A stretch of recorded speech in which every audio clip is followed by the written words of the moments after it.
Welcome to Backstage Pass with me, Carlos Miguel Prieto, with insights on this week's program with your North Carolina Symphony. Hi, I'm Carlos Miguel Prieto, Music Director of the North Carolina Symphony, and I'm so happy that you are tuning into this podcast where we will speak for a few minutes about a marvelous program, a program that includes 3 works, each of them a masterpiece in its own genre, and it's each of them one of the main pieces of each composer.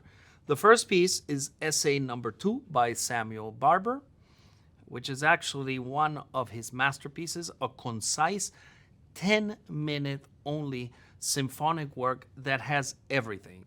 It has incredible form, incredible virtuosity, incredible color. And the fact that he was able to compact so much music, so much thought, and so much energy into only 10 minutes is something that always will have my amazement. By the time Barber wrote the second essay, he was a huge admirer of Sibelius. Sibelius is the only composer that I know who started writing symphonies that were 40 minutes long and ended his last one being 20 minutes. In other words, he found the art of being concise.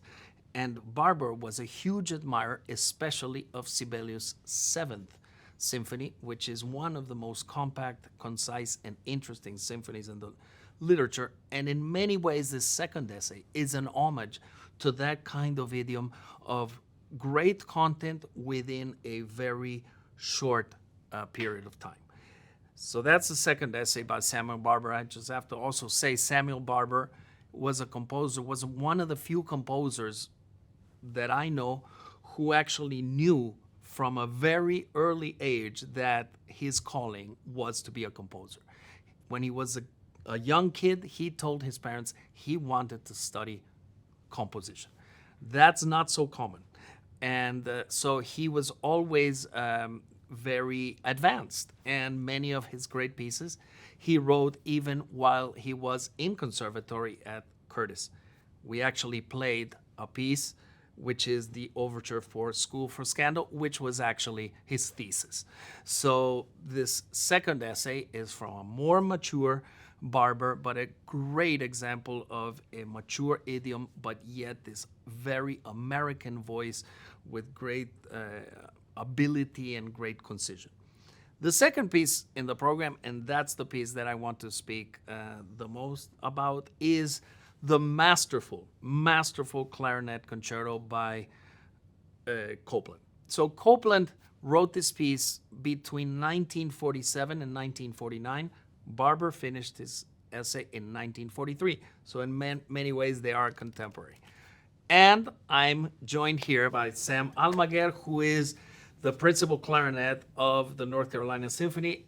And anything I can tell you about the Copland, he can better many times because he's going to play it. So first of all, thank you for joining. Of course, it's good to be here, yeah. So let me ask you about this piece, because especially as an American clarinetist, okay, what's your history with this piece? When did you first hear it? When did you first practice it, etc.? I probably first heard the piece in college sometime, but as a clarinetist, it's deeply tied to Benny Goodman, who is the king of swing, one of the great jazz clarinetists of our time. And so it was sort of simultaneous that I was hearing recordings of him at Carnegie Hall, just playing with his band, and then having the Clarinet Concerto, which sort of bridges the classical and the jazz together. This setting, we were talking about the fact that first time was actually a very unique setting, right? It was a unique setting. It was during the pandemic, I believe, 2021, and we had I was in a plexiglass box in the front of the stage, fully encased, and we had the string section behind us. But it was I'm looking forward to interacting with the orchestra. So how was it? Was it difficult to be like in a cage? And could you hear the strings? You've seen Bubble Boy? Yeah. That's how I felt. No, it was a lot of fun, and it very unique because we didn't have an audience, of course, at the time.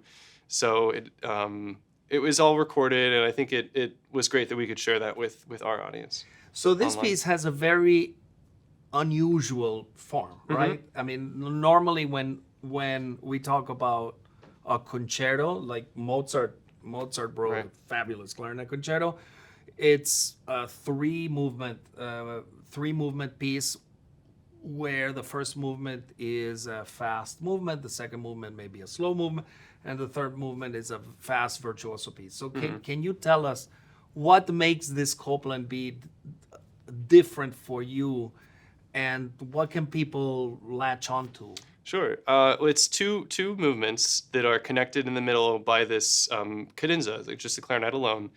And the first movement is very lyrical. What I think of with Copland, big intervals, kind of a imagery of like the open spaces, the beautiful mountain ranges, and all the things you think of as the American scenery, the American background. And then the cadenza, which takes us into the second movement, slowly brings into these elements of jazz, which obviously he was very inspired by Benny Goodman for. And so it slowly starts speeding up, and you have this sort of fast, arpeggiated section throughout, and then it takes us to the last movement, which is, in a way, has a loose form of, people call it he called it, I think, a loose rondo, but it's, is very punchy, very jazzy, and there's a lot of small kind of pictures or vignettes you get through it. In particular, there is this melody that he heard in rhythm in Brazil when he was in where was Rio, right? And he heard it on the street, and it immediately made its way into the concerto because I think he was having a tough time sort of putting the piece together. And so you see this melody show up in the cadenza, and then it makes its way into the last movement, and just has a really fun rhythmic sway and dance to it. So would you say, what would you say for you would be the main 20th century, if I had to ask you a tough question, which is rank your preferred clarinet concertos of the last century? Meaning of the last 100 years. Yeah, without a doubt, Copland. I mean, I think it is the standard bearer in a lot of ways. It's written really well for the clarinet, and I think he worked with Benny Goodman side by side. I know there were a few iterations of it, but yeah, I think it's a wonderful piece of music, and in my opinion, my favorite concerto of the 20th century. Okay, so since we're getting your own personal take on this, what would you say is the moment in this piece that you look forward the most? It's the last movement is a lot of fun, and I think by that point you have the cadenza, which is really virtuosic and difficult because you've already been controlling your breath in the first movement. So it's once you get to the last movement, it's sort of like, okay, we're just having fun. But I think for me, my favorite thing is particularly opening of the piece. You just have these beautiful, the clarinet's just floating above the strings, and I really connect with the lyricism of the first movement. He actually uses a small orchestra, but in incredibly capable way. I think that the combination of the harp with the strings in the first movement, because the strings provide the kind of amplitude that you are describing of the open spaces, while the harp provides color and a kind of a almost pointers, yeah. And if I had to ask you, is there a passage that you fear it's coming, and once it's gone, it's like, oh, I made it through. Yeah, I mean the last four bars of that cadenza goes way up into the stratosphere, and then you have to hold a diminuent on a really high note as the strings enter in sort of it sounds a little bit like Psycho. There's a little bit of suspense as the second movement starts and the clarinet fades away, up in the stratosphere. So that's actually that moment where the violin melts into the strings is actually one of the most magical things he ever wrote. because you have to think that how long is the cadenza? I mean, it can't be more than 3-4 minutes. 3-4 minutes, but 3-4 minutes is more It is a longer cadenza than most. It's a longer moment than most people in the string sections are used to waiting. Uh-huh. And the strings start, and then starts this ferociously difficult movement. Actually, Yes. the third movement. He described it as fun, and if you ask any string instrument, they will tell you, yes, it's fun. Well, try to play it, because it's actually very, very hard, but it is fun. So that movement kind of catches the strings very cold, and Copland asked them to do amazingly virtuosic things, while in the first movement, the virtuoso part in the strings is especially the color and the variety of color. So since you play an instrument that is so full of color, would you say that the first movement is an opportunity for you to shine in a special color way, or how can you describe for people what am I even talking about? Sure.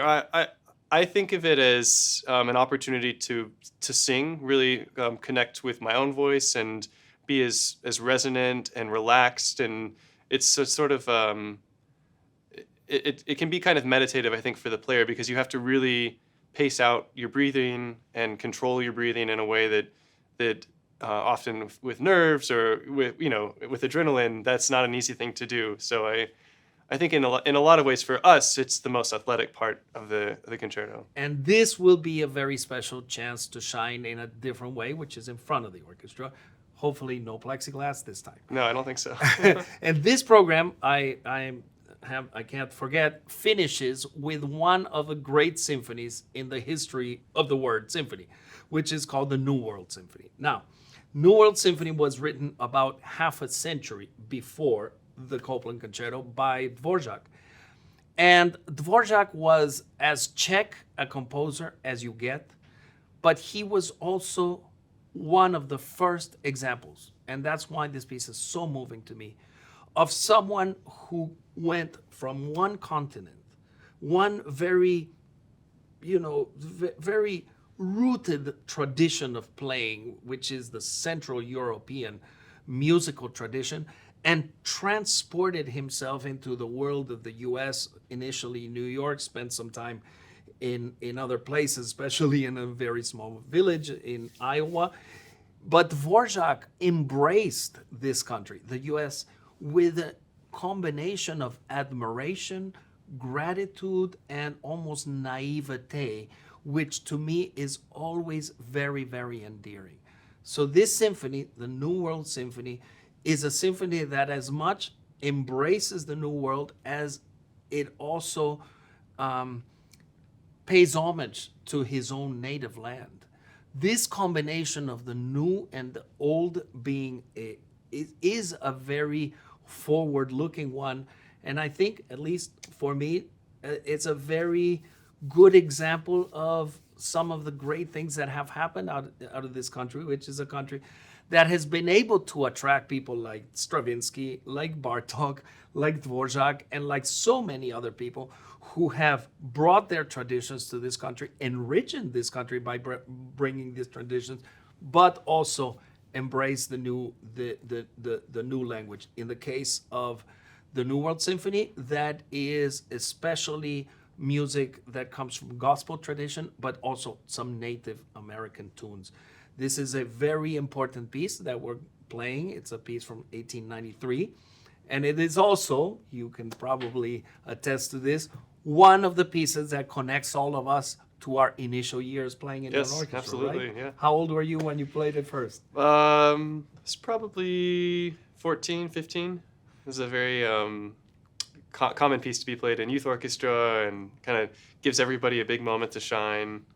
And it is actually considered not one of the hardest pieces in the repertoire, which actually puts the bar to me higher, because if you incorporate into it the element of different gradations of color and sound, the piece gains another dimension. Right. So one of the tricky things for us as musicians is how do we make something that we know full well and that we can almost, well, you can't play anything in your sleep, but you can play it quite well at the first hearing. How do we make it special for you as an audience member?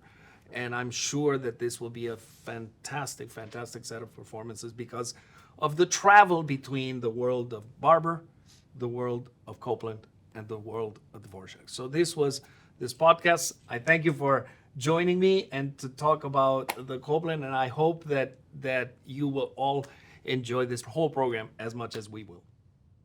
Thanks for joining us for Backstage Pass. For information on more concerts, visit ncsymphony.org.